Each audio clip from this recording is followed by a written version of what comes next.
জাতির মধ্যে একটা অজানা আতঙ্ক বিরাজ করছে। জাতি যাদেরকে প্রত্যাখ্যান করেছে, যারা অপরাধী, যারা খুনি, যারা লুটেরা, যারা গণতন্ত্র, জাতিসত্তা এবং মূল্যবোধ হরণকারী, তাদেরকে এই জাতি যেভাবে বিদায় দিয়েছে, এদের পক্ষে আর এই জাতির মাঝে ফিরে আসাটা সহজ নয়। বাংলাদেশ জামাত ইসলামী কেন্দ্রীয় কার্যালয়ে আমরা আজকে তাৎক্ষণিকভাবে আপনাদেরকে দাওয়াত দিয়েছি। আপনারা কষ্ট করে আসছেন, এই জন্য আপনাদের মুবারকবাদ।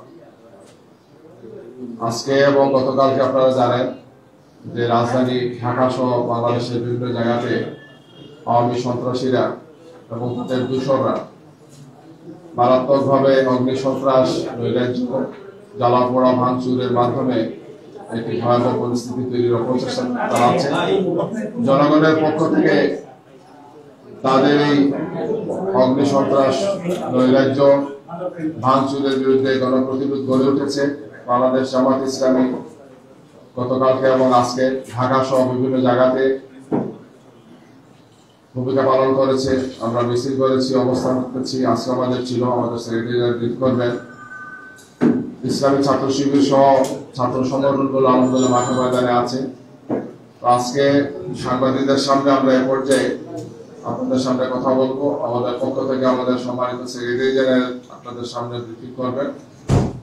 এই সংবাদ ব্রিফিংয়ে উপস্থিত আছেন সংগঠনের কেন্দ্রীয় সহকারী সেক্রেটারি জেনারেল জনাব আব্দুল হালিম, সংগঠনের কেন্দ্রীয় নির্বাহী পরিষদের সদস্য জনাব সৈফুল আলম খান মিলন, ঢাকা মহানগর দক্ষিণের সংগ্রামী আমির, কেন্দ্রীয় নির্বাহী পরিষদের সদস্য নুরুল ইসলাম বুলবুল, ঢাকা মহানগর উত্তরের নায়েবে আমির আব্দুর রহমান মুসা এবং সেক্রেটারি জনাব ডক্টর রেজাউল করিম, মহানগর দক্ষিণের নায়েবে আমির অ্যাডভোকেট ডক্টর হেলাল উদ্দিন সহ আমাদের কেন্দ্রীয় এবং মহানগর নেতৃবৃন্দ এখানে উপস্থিত আছে। আমি এ পর্যায়ে আমাদের সম্মানিত সেক্রেটারি জেনারেলকে সাংবাদিক বন্ধুদের সামনে আজকের পরিস্থিতি এবং গত পরিস্থিতি, আমাদের ভূমিকা, এই সংক্ষিপ্ত বিষয়টি সংক্ষিপ্ত ব্রিফ করবেন। সম্মানিত সেক্রেটারি জেনারেল জনাব মিয়া গোলাম পরোয়ার সাবেক এমপি। কয়েকদিন ধরে আজকের এই দিন 13ই নভেম্বরকে কেন্দ্র করে একটা অরাজকতা, নাশকতা, একটা উৎকণ্ঠা সৃষ্টির জন্য একটা অপপ্রয়াস ফ্যাসিস্টদের পক্ষ থেকে দেশব্যাপী শুরু হয়েছিল। জাতির মধ্যে একটা অজানা আতঙ্ক বিরাজ করছে। কিন্তু আমরা এবং ফ্যাসিবাদ বিরোধী সংগ্রামে যে সমস্ত দেশপ্রেমিক রাজনৈতিক দল মাঠে ময়দানে ছিলাম, এখনও আছি, আমরা খুবই আস্থাশীল ছিলাম, এখনও আছি যে জাতি যাদেরকে প্রত্যাখ্যান করেছে, যারা অপরাধী, যারা খুনি, যারা লুটেরা, যারা গণতন্ত্র, জাতিসত্তা এবং মূল্যবোধ হরণকারী, তাদেরকে এই জাতি যেভাবে বিদায় দিয়েছে, এদের পক্ষে আর এই জাতির মাঝে ফিরে আসাটা সহজ নয়। এবং আজকের দিনে এই পর্যন্ত এখন দুপুর 1:45 বাজে বাংলাদেশের যে চিত্র, তারা যে হুমকি ধামকি দিয়েছিলেন অনলাইনে, সোশ্যাল মিডিয়াতে, সবকিছুই এই জাতি তার সাহস দিয়ে, দৃঢ়তা দিয়ে রাজপথে বলিষ্ঠতার সাথে অবস্থান করে তা প্রতিহত করেছে এবং ময়দানে তারা দাঁড়াতে পারেনি। আলহামদুলিল্লাহ, এমনই ধারণা আমরাই করেছিলাম। কিন্তু আমরা খুব বিস্মিত হই যে ফ্যাসিস্ট খুনি হাসিনা দিল্লির আশ্রয় প্রশ্রয় লালিত হয়ে সমস্ত আন্তর্জাতিক রীতিনীতি লঙ্ঘন করে একজন ফেরারি আসামি, যার ট্রাইব্যুনালে বিচার চলছে এবং আগামীতে তার রায়ের দিন আজকে ঘোষিত হয়েছে, তিনি কি করে গণতান্ত্রিক দেশ বলে দাবিদার আমাদের প্রতিবেশীর আশ্রয় প্রশ্রয় লালিত হয়ে তাদের মিডিয়া, তাদের প্রযুক্তি, তাদের ডিভাইস, তাদের টেকনোলজি ব্যবহার করে এই জাতিকে হুমকি দিচ্ছেন এবং প্রধান উপদেষ্টা সহ দেশপ্রেমিক সকল রাজনৈতিক দলের উপরে যেভাবে তার সেই ফ্যাসিবাদী টোনে হুমকি ধামকি দিয়ে এই দেশে অশান্তি, অস্থিরতা সৃষ্টির যে সমস্ত পায়তারা করছেন, এটা আমরা খুব বিস্মিত। তবে আমরা মনে করি যে আজকে এই জাতি প্রমাণ করে দিল যে কর্তৃত্ববাদী শাসক, হাজার হাজার খুনের রক্তে যার হাত রঞ্জিত, ক্ষমাহীন অপরাধ যে করেছে, ক্ষমার অযোগ্য অপরাধ যে করেছে, এই জাতি তাকে আর কখনো গ্রহণ করবে না। এবং সকল দলের দাবি ছিল যে এই ফ্যাসিবাদী শক্তির কৃত সমস্ত মানবতা বিরোধী ঘৃণ্য অপরাধের বিচার অবিলম্বে ট্রাইব্যুনালে সম্পন্ন করা। বাংলাদেশের 2টা ট্রাইব্যুনালে তাদের বিচার চলছে। আমরা জানতে পেরেছি সেই বিচার কার্যক্রম সামনের দিকে এগিয়ে যাচ্ছে এবং একটি বিচারের রায় ঘোষণার তারিখও আজকে ঘোষিত হয়েছে। আমরা বাংলাদেশের জনগণকে বাংলাদেশ জামাত ইসলামীর পক্ষ থেকে আশ্বস্ত করছি, রক্ত দিয়ে যারা নতুন বাংলাদেশের স্বপ্নে এখন বিভোর, একটি মানবিক সমৃদ্ধ বাংলাদেশ যারা গড়তে চায়, আপনারা এই জাতিকে মৌলিক এইসব ইস্যুতে ঐক্যবদ্ধ রাখতে সহায়তা করুন, আমাদের পাশে থাকুন। বাংলাদেশ জামাত ইসলামী সহ 8টি ইসলামী এবং দেশপ্রেমিক রাজনৈতিক দলের পক্ষ থেকে অভিন্ন কর্মসূচিতে সুষ্ঠু, অবাধ এবং গ্রহণযোগ্য নিরপেক্ষ নির্বাচনের জন্য আমরা যে 5 দফা দাবিতে আন্দোলনের ময়দানে আছি। আমরা অবিলম্বে জুলাই জাতীয় সনদকে আইনি ভিত্তি দেওয়ার জন্য একটা আদেশ জারি করতে বলেছি। তার ভিত্তিতে জাতীয় নির্বাচনের ঘোষিত সম্ভাব্য তারিখের আগে গণভোটের দাবি করেছি। গতকালকে সাংবাদিক সম্মেলনে 8 দলের নেতৃবৃন্দ কিন্তু সেখানে বক্তব্য রেখে বলেছেন, তার মধ্যে আজকের দিনেও দেশব্যাপী একটা কর্মসূচি আমরা গতকাল ঘোষণা করেছিলাম, সেখানে আপনারা উপস্থিত ছিলেন। আজকে 13 তারিখ সারা বাংলাদেশের 8 দলের প্রত্যেক দলের স্ব অবস্থান থেকে ফ্যাসিবাদী শক্তির এই নাশকতার সকল প্রচেষ্টাকে প্রতিহত করার জন্য রাজপথে থাকার জন্য আমরা সিদ্ধান্ত নিয়েছিলাম এবং দেশবাসীকে এগিয়ে আসতে আহ্বান জানিয়েছিলাম। সেই মোতাবেক আমাদের কাছে এই দুপুর পর্যন্ত যে খবর, বাংলাদেশের প্রত্যেকটি জেলা এবং মহানগরীর খবর আমরা গ্রহণ করেছি।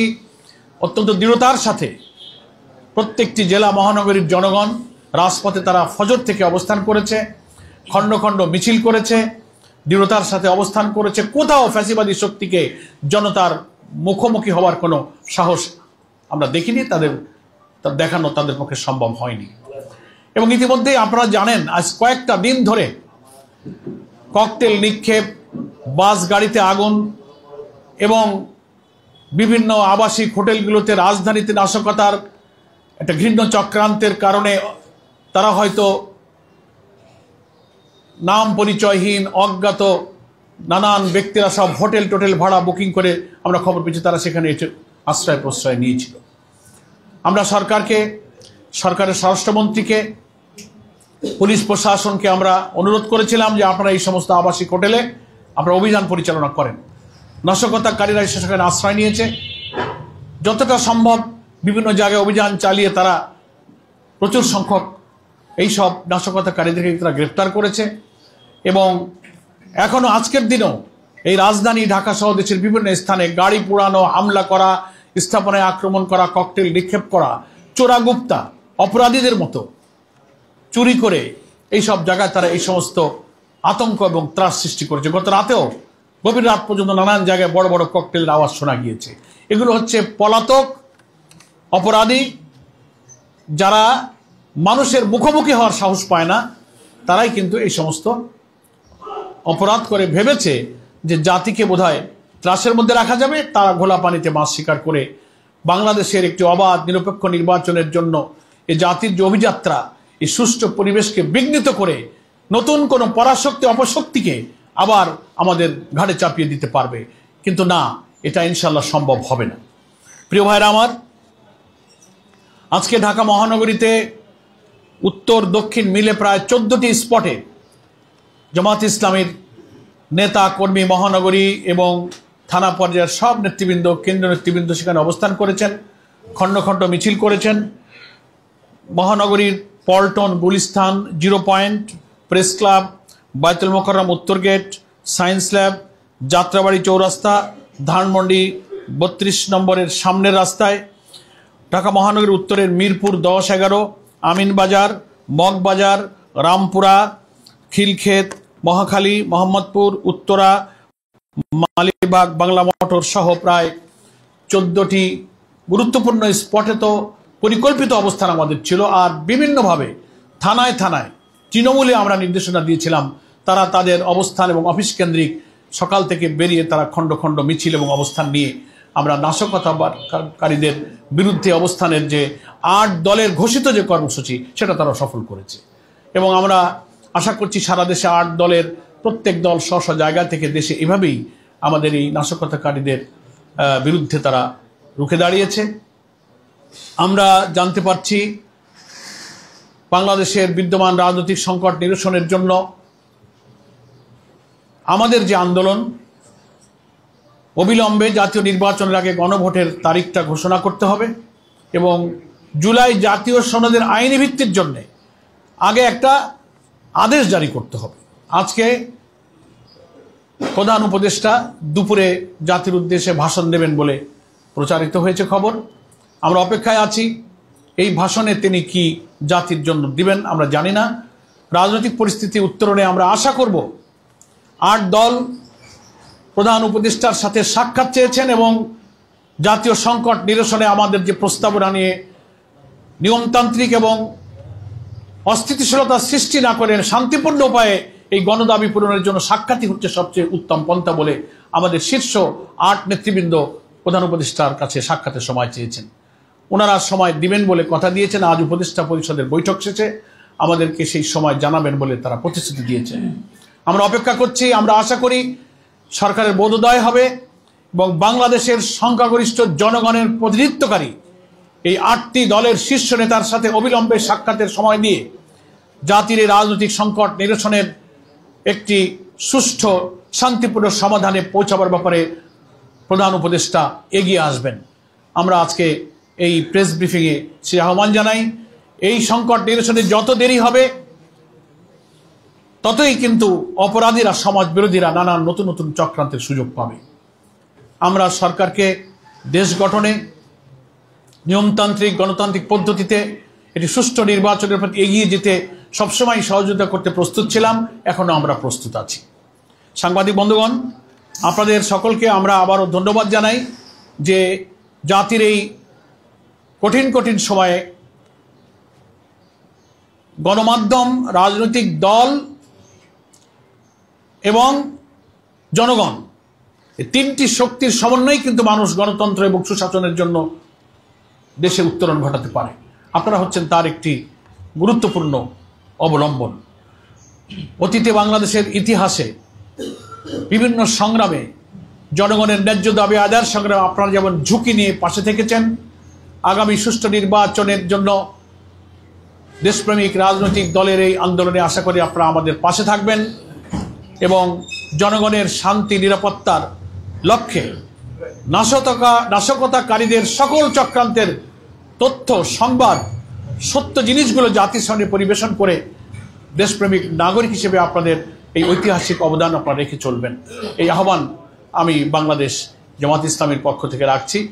আমাদের নেতৃবৃন্দ এখানে উপস্থিত আছেন। শুরুতেই আমাদের প্রচার এবং মিডিয়া বিভাগের প্রধান তাদের সকলকে পরিচয় করিয়ে দিয়েছেন। বাংলাদেশ ইসলামী ছাত্র শিবির ডাকসুর নেতৃত্বে যারা আছে আমরা দেখতে পাচ্ছি, আপনারাও দেখেছেন আজকে সকাল থেকে বিশাল মিছিলের মধ্য দিয়ে রাজধানীর ঢাকা ক্যাম্পাস, টিএসসি, বিশ্ববিদ্যালয় অঙ্গন আজকে নাশকতাকারীদের বিরুদ্ধে প্রতিবাদ প্রতিরোধের স্লোগানে উচ্চকিত করে তারা রাজধানী ঢাকাকে জনতার দখলে রেখেছে। সেজন্য আমরা ছাত্র জনতাকে ধন্যবাদ জানাই। আপনাদের সকলকে আমি ধন্যবাদ জানাই। আপনাদের সঙ্গে সময়ে সময়ে আমাদের রাজনৈতিক পরিস্থিতি সর্বশেষ আমাদের মেসেজগুলো পৌঁছাবার জন্য যে কোনো সময় আপনাদের কাছে আমরা পৌঁছাবো। আপনারা খবর পেলে আশা করি আপনারা সহযোগিতা করবেন। একটা প্রশ্ন আর কোনো জাতীয় একটা বিএনপি সহ অন্যান্য কয়েকটি রাজনৈতিক দলের সাথে সাম্প্রতিক সময়ে যে মতবিরোধ, এই সুযোগটাকে আসলে পলাতক ফ্যাসিবাদীরা কাজে লাগিয়েছে। সেটা হতে পারে। সবসময় তো ষড়যন্ত্রকারীরা জাতির মধ্যে কোনো অনৈক্য বিভেদের সুযোগ পেলে এটা কাজে লাগাবার চেষ্টা করে থাকে। তা আমরা মনে করি যে বিএনপি, তাদেরকেও আমরা দেশপ্রেমিক রাজনৈতিক দল মনে করি। তারাও ফ্যাসিবাদ সংগ্রামে আমাদের সহযোদ্ধা। এই সংকটকে এমন জায়গায় তারা নিয়ে যাবেন না। আমরা একটা পরমত সহিষ্ণুতা এবং জাতির মৌলিক ইস্যুতে একটা জাতীয় ঐক্যের পরিবেশ তৈরি করে নাশকতাকারীদের অবশিষ্ট চক্রান্তটা আমরা নিঃশেষ করে দিতে পারি, এটি অবাধ নিরপেক্ষ নির্বাচনের পরিবেশে একটা ঐক্যমত গড়ে তুলে। সেজন্য আমাদের বর্তমান অন্তর্বর্তী সরকারও যেমন সব রাজনৈতিক দলকে আহ্বান জানিয়েছে, আমাদের জামাত ইসলামের পক্ষ থেকেও, আমাদের নেতৃত্বের পক্ষ থেকেও বিএনপি সহ সবার প্রতি এই আহ্বান জানানো হয়েছিল এবং আমাদের 8 দলের শীর্ষ নেতৃবৃন্দ কিন্তু একই আহ্বান জানিয়েছেন। আমরা সব সময়ে জামাত ইসলামী সহ 8 দল উদারভাবে সব দলের মধ্যে আলোচনার ভিত্তিতে এই সংকট নিরসনের পক্ষপাতী, আমরা সেজন্য প্রস্তুত আছি। জি। আজকে শুধু এই যে নাশকতা ছিল এটা প্রতিরোধ করতে সরকার আর জামাত ইসলাম সহ 8 দলকে দেখা গেছে। আমাদের সাথে ফেসিবাদ বিরোধী, বা আমি যদি বলি যে আপনার ঐক্যমত কমিশনে 30টি রাজনৈতিক দল হচ্ছে, কিন্তু সেই সব দলকে আমরা দেখলাম না।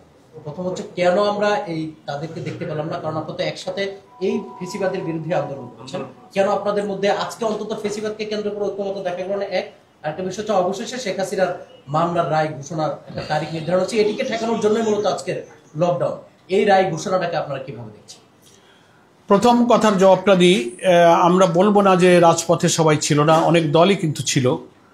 বিএনপিকেও আমরা দেখেছি বিভিন্ন জায়গায় তারা অবস্থান নিয়েছে, মিছিল করেছে।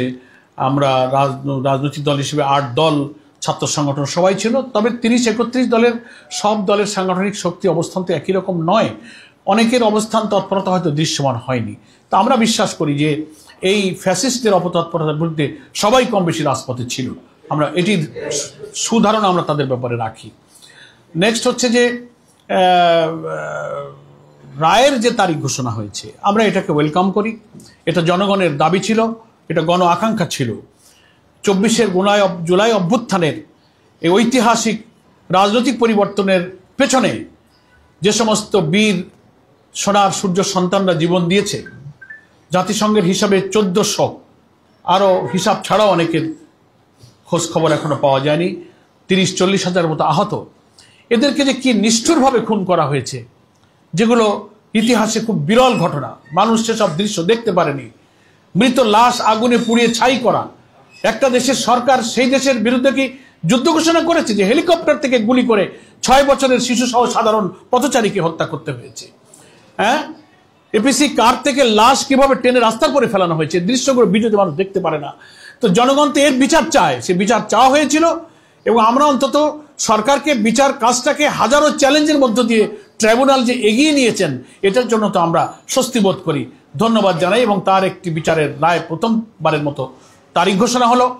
আমরা আশা করি সকল প্রতিবন্ধকতা, হুমকির, রক্তচক্ষুকে এড়িয়ে আদালত তার রায় ঘোষণা করবেন এবং একে একে পর্যায়ক্রমে সব মামলাগুলোর রায় ঘোষিত হবে।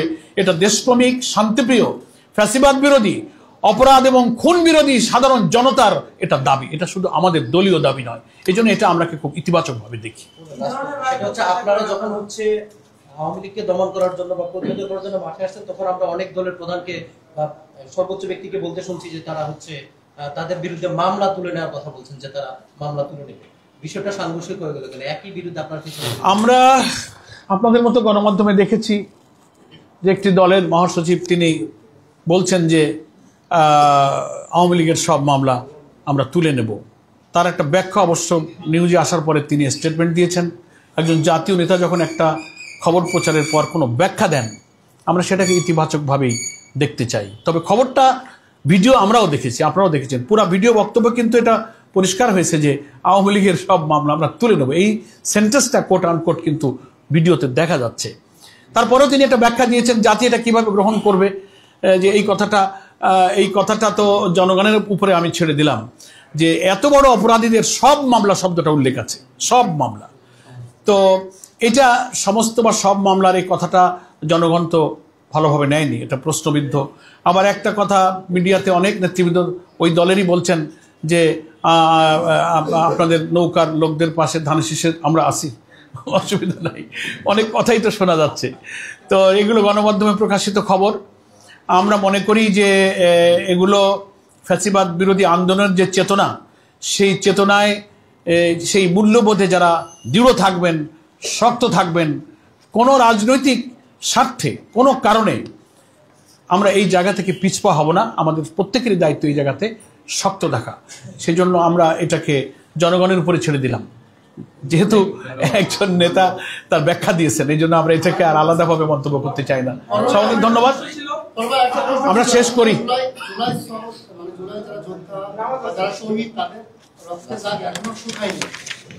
ঠিক সেই মুহূর্তে আজকে অপরাধীরা যেভাবে মাঠে সক্রিয়, তাতে করে বিএনপি মহাসচিবের যে বক্তব্য যে ধানের শীষ সে নিরাপদ হচ্ছে নৌকার লোকেরা এবং মামলা তুলে নেওয়া, এই যে বক্তব্য তলে তলে এই বক্তব্য এবং অপরাধীদের মাঠে নামা এর কোনো যোগসূত্র থাকতে পারে কিনা? আমরা ঠিক এইভাবে অফিসিয়ালি কিছু না জেনে এই যোগসূত্র আছে কি নেই এ ব্যাপারে আমরা এখন কোনো বক্তব্য জীবনের তথ্য প্রমাণ ছাড়া কোনো কথা বলাটা সমীচীন নয়। তো মাঠে তো নানান আলোচনা হতেই পারে, একটার সাথে একটা মানুষ তো 2 আর 2 4 মিলায়, ঠিক না? সেটা জনগণের ব্যাপার। আমরা একটা দল হিসেবে তথ্য ছাড়া আমরা কোনো মন্তব্য করাটা সমীচীন মনে করি। এটি শেষ হোক, নামাজ 2 মিনিট আছে, নামাজ। আন্তর্জাতিক অপরাধ ট্রাইব্যুনালের যে বিচারটি হচ্ছে ইতিমধ্যে ঘোষণা হয়েছে যে আগামী সপ্তাহে রায় ঘোষণা হবে। আমরা জানি এই অপরাধ ট্রাইব্যুনাল এবং মানবতা বিরোধী মামলায় জামায়াতের শীর্ষ নেতাদেরকে ফাঁসি দেওয়া হয়েছিল। তাই এখন আবার এই যে রিসেন্টলি যে ঘটনাগুলো ঘটেছে, গণহত্যা হয়েছে, মানবিক অপরাধ হয়েছে, আপনারা কি ধরনের বিচার প্রত্যাশা করেন? আমরা তো মনে করি এখন ট্রাইব্যুনালে যেটা হচ্ছে এটা একটা ফেয়ার ট্রায়াল হচ্ছে। এখানকার প্রসিকিউশন, এখানকার যারা জাস্টিস আছেন, সাক্ষ্য সব কিছু খুব ফ্রি এবং ফেয়ার, ওপেন কোর্টে, মিডিয়াতে জাতি চার্জ যেদিন গঠন হচ্ছে, সাক্ষ্য সব কিছু মিডিয়া কিন্তু দেখতে পাচ্ছে। সেজন্য আমরা মনে করি যে প্রসিকিউশন এবং জাজমেন্টের সাথে যারা রিলেটেড জাস্টিস যারা আছেন তারা ট্রাইব্যুনালের এক্ষেত্রে যে বিদ্যমান আইনে তাদের অপরাধের বিবেচনায় যদি সর্বোচ্চ সাজা তাদের প্রাপ্য হয়, তাহলে সেই বিবেচনায় তার সর্বোচ্চ সাজাই তাদের দেওয়া উচিত। এখানে কোনো ইনজাস্টিস করা উচিত না। এটা আমরা আইন এবং বিচারকদের উপরে আমরা ছেড়ে দিয়েছি। আমরা তো চাইব আইনে যদি তাদের সর্বোচ্চ সাজা প্রাপ্য হয় তো সেটাই হওয়া উচিত, এটা আমরা মনে করি। ধন্যবাদ, আসসালামু আলাইকুম।